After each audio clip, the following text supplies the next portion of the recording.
Good afternoon. Selamat siang. Siang. Welcome everybody. Selamat datang to this seminar on Indonesia business environment.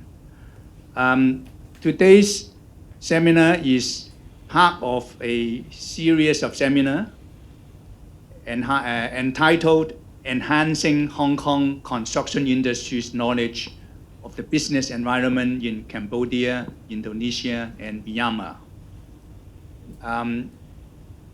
This project is organized by the Dasun Foundation, of which I'm the Executive Vice Chairman, and it is funded by the Trade and Industrial Organization Support Fund of the Trade and Industry Department of the Hong Kong Special Administrative Region Government. As I mentioned earlier, the project consists of 6 seminars. So this one is the third one and the second one on Indonesia so far, and also one international conference focusing on the 3 countries of Cambodia, Indonesia, and Myanmar.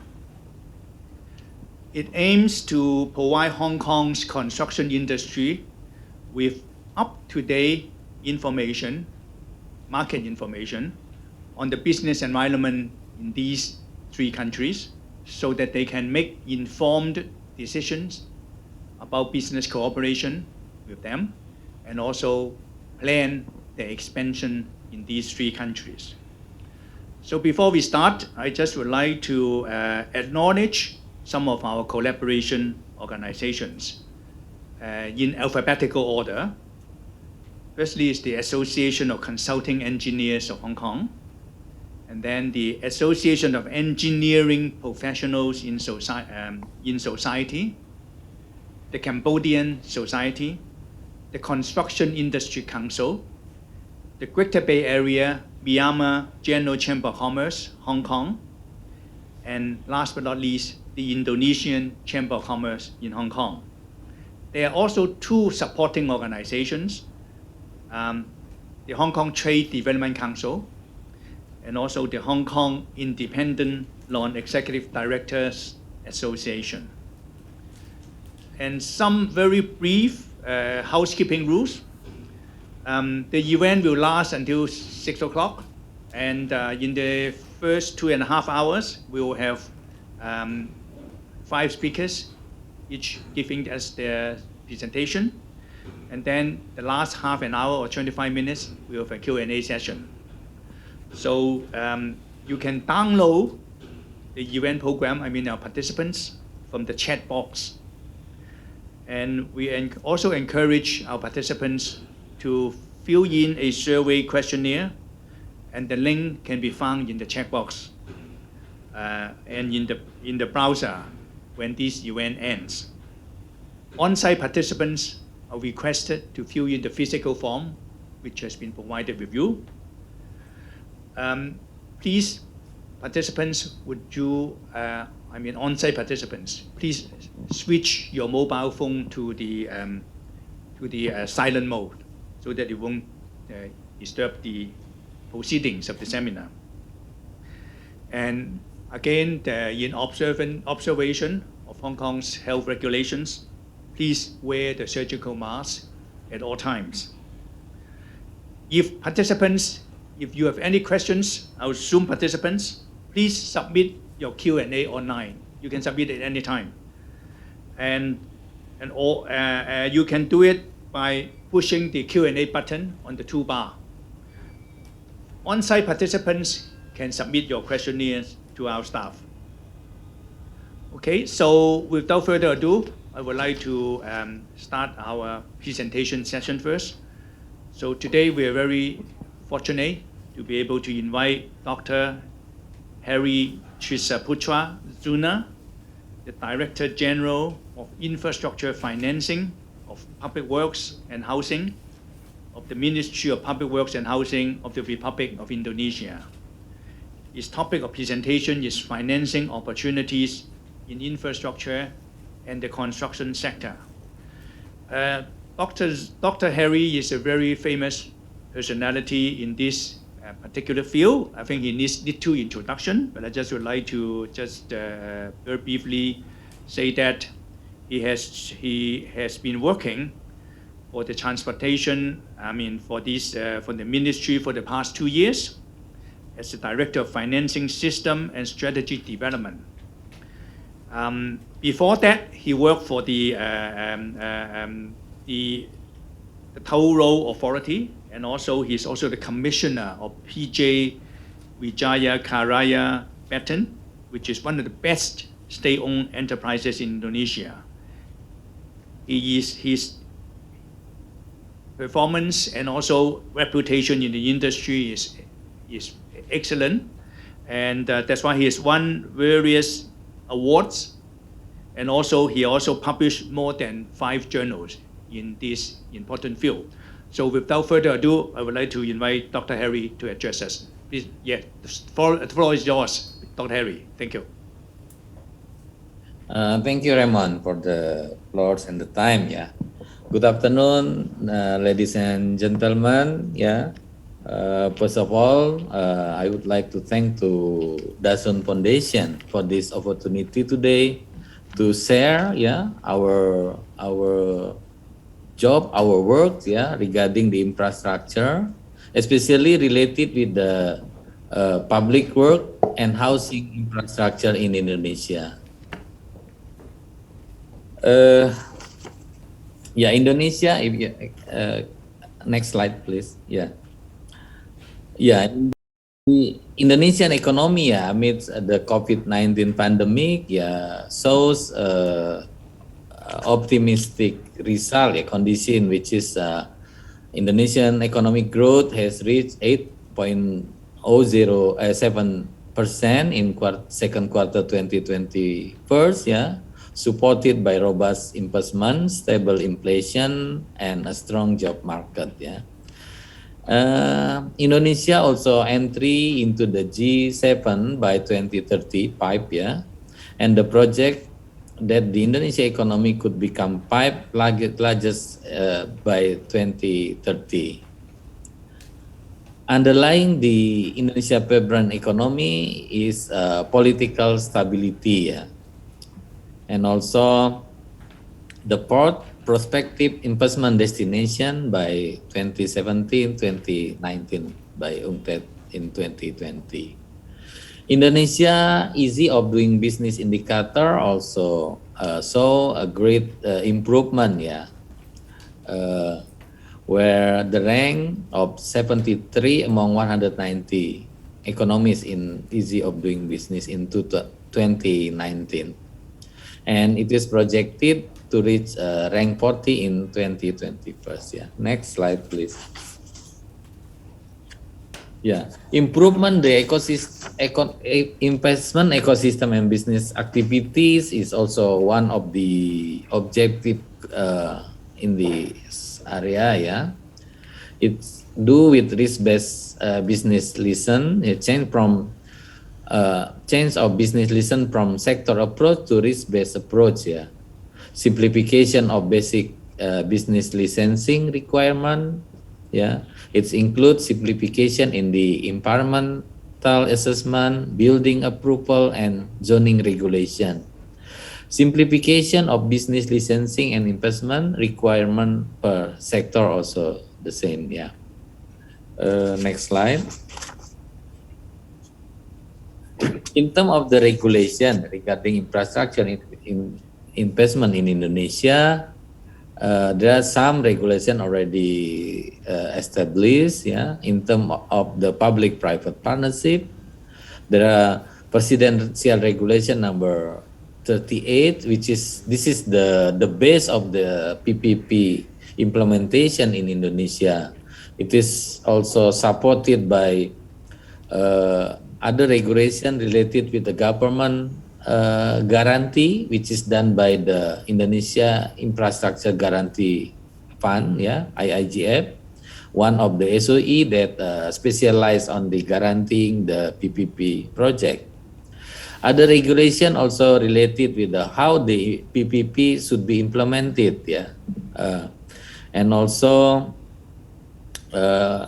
regarding the procurement also, it is already in place, yeah. And the other related with the implementation of the PPP, yeah. The construction, yes, it is based on the law number 2017 on construction services, and also support by government regulation number 22 in 2020, yeah. And also government regulation number 5. What I want to say here that in terms of the regulation, for this sector, it is already well established. So it is like a common practice, yeah, in infrastructure investment in Indonesia. Next slide. Infrastructure development and funding in framework in Indonesia 2020 to 2024, yeah. The number is huge, yeah. This is about 430 billion US dollar, the target for this 5 year. However, government resources, government funded is only covered 37%. It means that 63% should be funds should be allocated by either SOE or the private sector, yeah. And that's why we slightly improve our approach, yeah, from the we create a reverse pyramid, yeah, pyramid, where before we spend all the project based on the state or regional budget. Now we give priority to the private sector, PPP or SOE, and then the last resort will be by the government budget. So with this approach, we hope that the number that we need to build the infrastructure can be achieved. Yeah. Next slide. From the Ministry of Public Work perspective, the same structure is happen here. Yeah, where the government budget is only covered 30%. Yeah, 70% still become the funding gap. Yeah. In the Ministry of Public Work, we have 4 sectors here. Highways, yeah, it's include 2,500 kilometer target of national highways, toll road, yeah. There are about 3,000 kilometer of new road and others, yeah. And the other sector will be housing, yeah. We have a target of 1 million public housing, for example. The third sector, human settlement, it cover water, a clean water system, sanitation, slum upgrading, and others. And the fourth sector will be water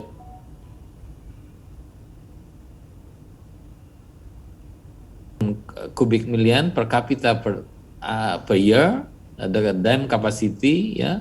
And we will increase the number in the 2030 and beyond, yeah. So from the figure here, this is the challenge actually. Then our task is our Ministry of Public Work here. The task is to create the pipeline that will be offered to you to participate in the implementation of the PPP project in the sector. Next. In terms of the government support and facilities, yeah, this is already in place, yeah. Starting from project development facilities, yeah, Ministry of Finance,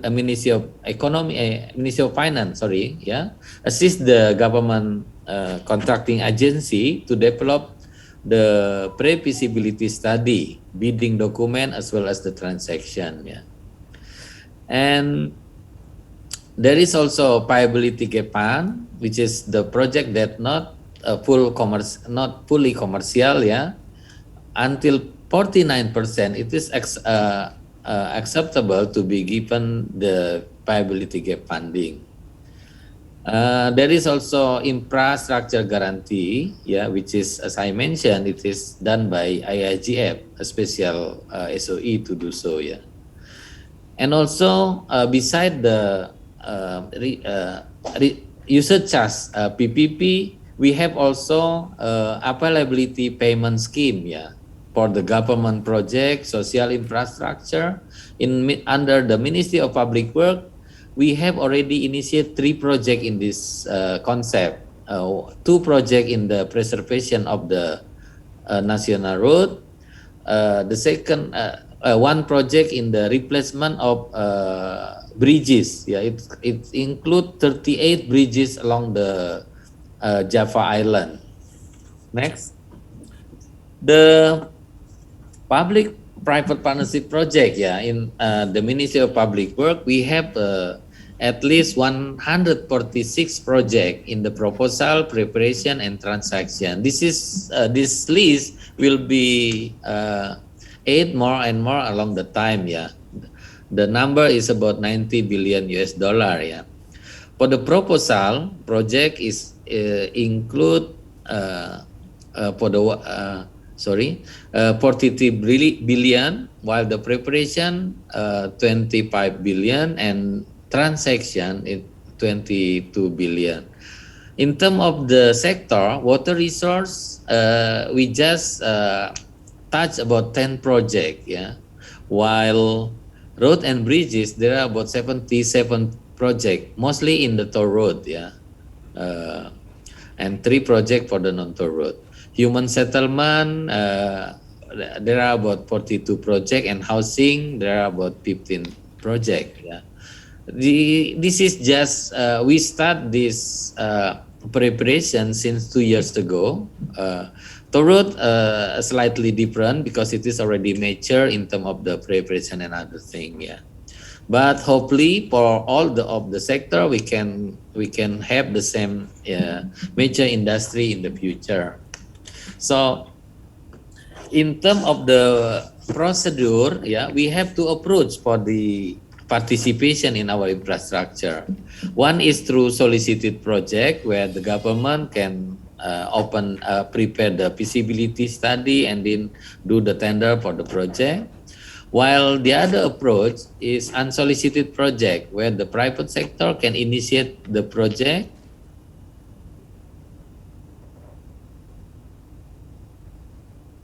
In the 77 project here, mostly toll road, and mostly they come to the project through the unsolicited approach. Yeah, and I believe we can also explore these opportunities in other sector. Yeah, in human settlement, for example, we are now have 3 regional SPAM, yeah, project where all the 3 is come from unsolicited as well. So for you, all the participants, you can try this approach, and this is the simple way to get the project, I believe, because the process itself, it follow the tender and other thing. So, and next, it's only show the location of the project. This is the ready to offer PPP project in public work and housing sector. One is Semanan Balaraja Toll Road, 32 kilometer, yeah, 1 billion US dollar in amount. And then Kamal Teluk Naga, this is in Jabodetabek area, yeah, this is toll road, yeah. So this 5 project all in Jabodetabek area, in Jakarta, yeah, Jakarta and surrounding area, Bogor Serpong and Cikunir Karawaci elevated toll road. So all these 5 projects is come from unsolicited project, as I mentioned. This is initiated by the private sector. Yeah, total amount is about 6 billion. Next, this is for the others. Yeah, the color showing the solicited is the blue one, unsolicited is the yellow. Yeah, here we have a multi-purpose dam. You see here in the left side, yeah, this project is under preparation, yeah, where the 5 project is ready to offer. Here we still prepare the feasibility study, and I think I should stop here, yeah. But what I as showing in the slide in the next slide, please. Maybe after one slide. Yeah, one slide. Next. Yeah. This showing also list of the project, only the name. Yeah, but we can provide the info memo, other information, other information if necessary. But we are happy to provide that kind of information if you want to get that kind of information. I think I can stop here. Thank you very much for your attention, and I come back to Pak Raymond. Thank you, Pak Raymond. Okay, terima kasih ya, Pak Heri ya. Very interesting, insightful presentation.